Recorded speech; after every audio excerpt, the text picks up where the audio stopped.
Baiklah, Assalamualaikum warahmatullahi wabarakatuh. Perkenalkan, nama saya Indah Kurniasari dari kelas Sistem Informasi Bilingual 6B dengan NIM 09031381924120. Di sini saya akan menjawab tugas ujian tengah semester dari mata kuliah Enterprise Research Planning. Baiklah, untuk soal yang pertama, itu jelaskan 2 langkah awal yang harus ditentukan dari 4 langkah utama. Yaitu ada mengelola MRP, yaitu netting, ialah proses yang dilakukan untuk mencari total kebutuhan bersih dari sebuah komponen, didapatkan dari selisih antara kebutuhan kotor dengan keadaan persediaan, baik persediaan yang ada di dalam gudang maupun yang sedang dipesan. Lalu ada loading, ialah sebuah pemesanan yang dihitung secara optimal sesuai dengan kebutuhan bersih. Metode untuk menentukan lot-nya adalah fixed order quantity, economy order quantity, lot for lot, dan fixed period recruitment. Kemudian nomor 2, jelaskan yang dimaksud dengan one input multi-process dalam penerapan ERP dan berikan contohnya di suatu rumah sakit. One input multi-process dalam penerapan ERP ialah melakukan satu kali input pada awal suatu proses dan data yang di-input tersebut akan digunakan pada tahap proses selanjutnya. Sehingga tidak perlu lagi melakukan input data pada setiap proses. Contohnya penerapan di rumah sakit ialah proses input data pasien, rawat inap, input hanya dilakukan satu kali, akan tetapi bisa membuat banyak proses, yakni proses dokter yang menangani proses tagihan biaya rumah sakit, dan lain sebagainya. Kemudian, nomor 3 yaitu pengembangan ERP harus memperhatikan yang disebut best practice, jelaskan dan berikan contohnya. Itu merupakan implementasi suatu konsep atau teknologi yang banyak dipakai oleh individu maupun organisasi. Untuk pengembangan ERP dalam suatu perusahaan harus merencanakan secara keseluruhan, baik kelebihan, kekurangan, dan lain sebagainya, agar pengembangan ERP dapat tercapai secara matang. Hal tersebut harus diperhatikan menggunakan best practice. Best practice saat ini telah menjadi suatu ukuran untuk memperbaiki standar waktu, melakukan perubahan, dan perbaikan dari suatu proses menjadi lebih cepat dan tepat. Kemudian di sini ada contoh dari best practice dalam pengembangan ERP, yaitu PT Telkomsel. Adalah salah satu perusahaan yang sudah menerapkan ERP dengan best practice ke dalam fungsi bisnisnya. Diterapkannya alat bantu ERP ini dikarenakan tuntutan suatu perusahaan untuk mengikuti standar internasional, legacy information system, bagaimana peran penjualan, analisis terhadap biaya, dan bagaimana penulisan best practice, best process, dan best functionality ke dalam suatu perangkat lunak.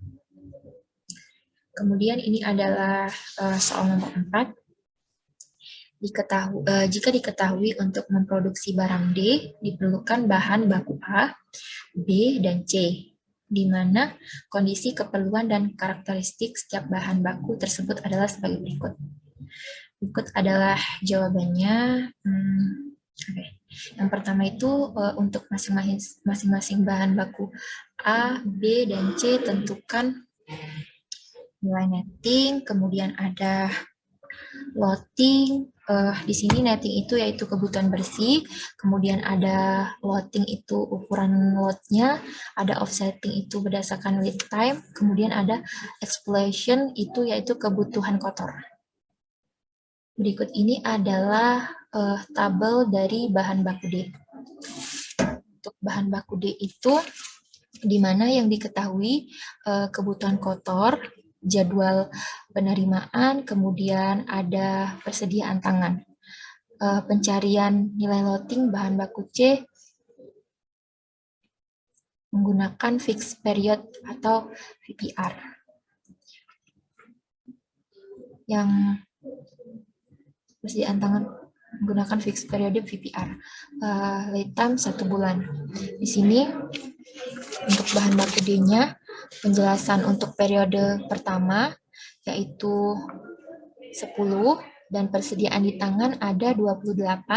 Kemudian untuk persediaan di tangan pada periode 1 itu sisa 18. Dan untuk periode kedua itu kebutuhan kotornya 15. Kemudian maka persediaan di tangan itu sisa 3. Lalu pada periode 3 itu 20 dan ada jadwal masuk penerimaan persediaan sebesar 20. Maka sisa persediaan di tangan itu 3. Kemudian ada periode 4, kebutuhan kotornya 15 dan persediaan di tangan hanya 3. Jadi maka kebutuhan bersihnya yaitu 12. Kemudian ada kebutuhan kotor pada periode 5 itu 28 dan persediaan di tangan kosong. Maka kebutuhan bersih 28, begitu juga sampai seterusnya sampai periode ke-8. Lalu lot bahan baku D menggunakan VPR. Di sini ukuran lotnya berdasarkan intuisi lot sebesar 4 bulan. Maka dari itu lotnya dihitung selama per 4 bulan. Pada periode pertama yaitu 12 untuk periode 1 sampai 4, kemudian untuk periode 5 sampai 8 itu 86. Maka didapatlah jumlah netting 98, loading 98, offsetting 98 dan explosion itu 146. Kemudian ada bahan baku C. Bahan baku C ini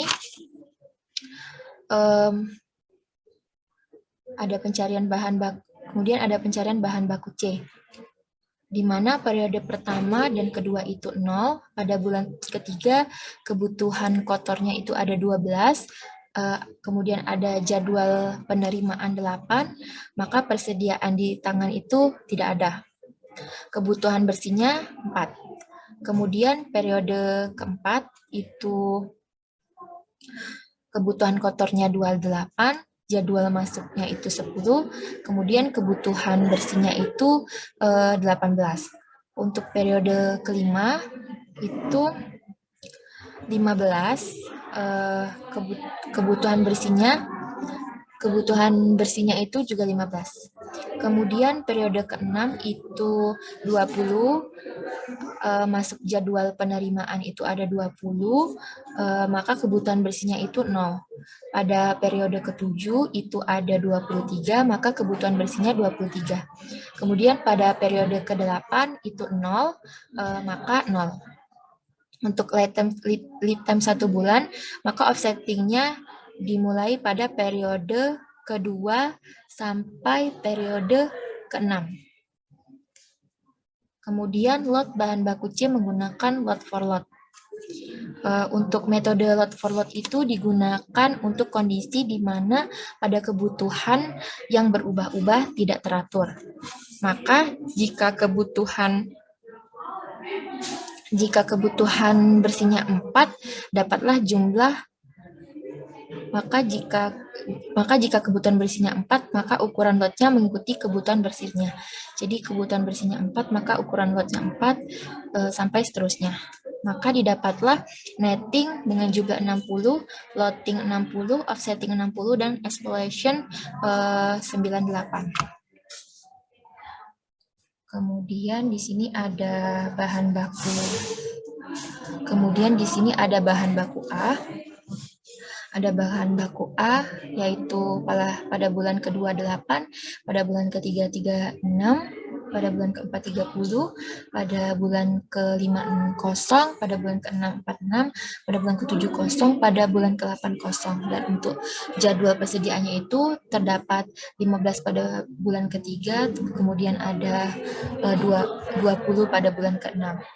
Kemudian ada persediaan di tangan, itu didapat untuk periode 1 dan 2-nya ada 14, dan untuk periode 3 sampai 8-nya itu 0, kemudian ada kebutuhan bersih, didapat untuk periode 3-nya itu 7, kemudian untuk periode 4-nya 30, dan untuk periode 6-nya itu 26. Kemudian di sini ada offsetting, karena lead time-nya 1 bulan, maka dimulai dari periode kedua, yaitu periode kedua sampai periode periode kedua yaitu 7, periode ketiga 30, periode keempat kosong, kemudian ada periode kelima 26, dan untuk periode ke-6 sampai ke-8 itu 0. Kemudian lot bahan baku A menggunakan metode ini, yaitu kebutuhan bersihnya itu pada periode 3 itu 7, periode 4 itu 30, dan periode 6 itu 26. Untuk ukuran lotnya itu periode 3 itu adalah 10, kemudian untuk periode 4-nya itu 10 dikali 30, dan untuk periode ke-6-nya itu 10 dikali 30. Maka didapatlah netting dengan jumlah 63, kemudian ada loading 70, offsetting 63, dan explosion 120. Kemudian untuk rumus metode ini yaitu 2D K per H. Maka didapatlah 2 dikali 63 dikali 2000 per 2500, maka didapatlah hasil akar 100,8 dibulatkan menjadi 10. Maka total persediaannya 16, biaya pemesanannya 7 dikali 2000 sama dengan 14.000, kemudian ada biaya penyimpanan 16 dikali 2.500 40.000, kemudian ada total biaya 14.000 ditambah 40.000 sama dengan 54.000. Kemudian di sini ada bahan baku B. Di sini bahan baku B-nya itu pada periode 3 24, pada periode 4 itu 56, kemudian pada periode 5 itu 30, pada periode 6 itu 40, dan periode 7 itu 46. Jadwal penerimaannya itu terdapat pada periode 10, pada periode 2 yaitu 10, pada periode 4 yaitu 10, pada periode 6 yaitu 20. Kemudian untuk persediaan tangannya, periode 1 18 dan periode 2 28 dan periode 3 itu 4. Maka didapatlah kebutuhan bersihnya itu periode 4 itu 42, periode 5 30, periode 6 20, dan periode 7 46. Kemudian untuk offsettingnya itu LED 1 bulan, maka diambil dari periode 2, yaitu periode 2 42, periode 3 30, periode 4 20, periode 5 46, dan untuk periode 6 dan periode 8 itu 0. Kemudian untuk lot bahan baku A menggunakan rumus ini, yaitu menggunakan rumus ini, yaitu kebutuhan bersih pada periode 4 itu 42, periode 5 30, periode 6 20, periode 7 46, dan periode 8 itu 0. Untuk ukuran lotnya itu periode 4 dikalikan 3 itu hasilnya 60, periode 5 itu 20, periode 6 itu 20, dan periode 7 itu 20 dikali 2 sama dengan 40. Maka didapatlah netting 42, maka didapatlah netting dengan jumlah 138, kemudian loading 140, kemudian offsetting 138, kemudian explosion 196, dan untuk explosion keseluruhannya itu bahan baku A 120, bahan baku B 196, bahan baku C 98, bahan baku D 146, dan jadi jika di total 120 ditambah 196 ditambah 98 ditambah 146 sama dengan 560. Maka dapat disimpulkan berdasarkan hasil dari perhitungan netting, loading, offsetting, dan explosion di atas dapat disimpulkan bahwa kita bisa mengetahui perhitungan selisih kebutuhan kotor dengan persediaan yang ada, mengetahui besarnya pemesanan optimal untuk suatu produk yang didasarkan pada kebutuhan bersih, mengetahui waktu pemesanan perhitungan yang didasarkan pada lead time pemesanan yang dilakukan bertujuan supaya kebutuhan produk yang dilakukan tepat waktu, dan perhitungan kebutuhan kotor pada tingkat distribusi yang lebih rendah. Demikian penjelasan dari saya. Apabila ada salah kata, saya mohon maaf. Saya ucapkan wassalamualaikum warahmatullahi wabarakatuh.